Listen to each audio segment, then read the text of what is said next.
کرێکاران و ژنانی خەباتکار کۆمەڵانی خەڵکی ئازادی خواست. حیزبی کۆمونیستی ئێران لە هەلومەرجێکدا لە 11 خەرمانانی 1362 لەلایەن کۆمەڵێک لە شۆڕشگێڕانی کۆمونیست پێکهات کە لە نێوان ڕاستترین و کۆنەپەرستترین باڵەکانی بورژوازی ئێران و کۆمونیستەکان و لایەنگرانی دامەزراندنی کۆمەڵگایەکی بە دوور لە سەرەڕۆیی و چەوسانەوە نەبەردێکی خوێناوی لە ئارادا بوو.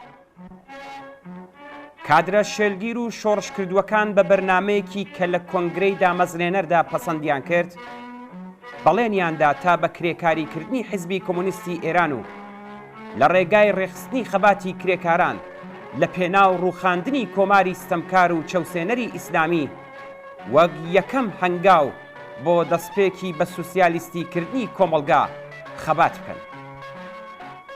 لە سەرەتای بەرنامەکەدا هاتووە حیزبی کۆمونیستی ئێران وەک حیزبێکی مارکسیستی بۆ کۆتایی هێنان بە دەسەڵاتی سیاسی و ئابووری چینی سەرمایەدار، دامەزراندنی حکوومەتی کرێکاری و دروستکردنی کۆمەڵگایەکی سۆسیالیستی خەبات دەکات.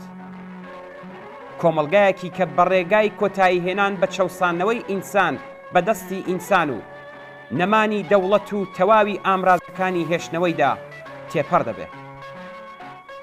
ئامانجی کۆتایی ئێمە گەیشتن بە کۆمەڵگایەکە کە تیایدا ئازادی و خۆشگوزەرانی گشتی جێگەی کۆیلایەتی و بێعەداڵەتی و بێبەشی دەگرێتەوە و دەرفەتی یەکسان بۆ گەشە و پشکوتنی توانایەکانی ئینسان دەڕەخسێت.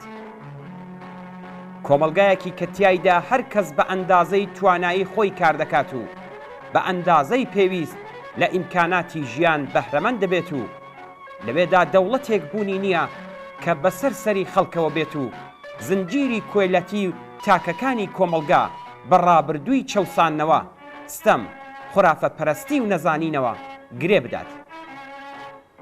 حیزبی کۆمونیستی ئێران و ڕێکخراوی کوردستانی ئەو حیزبە واتە کۆمەڵە لە 4 دەهەی ڕابردوودا لە جەرگەی خەباتێکی هەمەلایەنەدا گەلێک ئەزموونی پڕبایەخی بەدەست هێناوە و هەروەها پێ بەپێی ئاڵوگۆڕ و هەلومەرجە دەرەکیەکان ئاڵوگۆڕی پۆزۆتیفی لە ناوخۆیدا پێکهێناوە.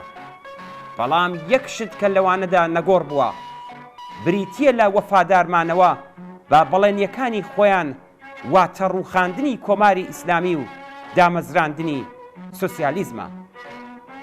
بژی حیزبی کۆمونیستی ئێران، بژی سۆسیالیزم.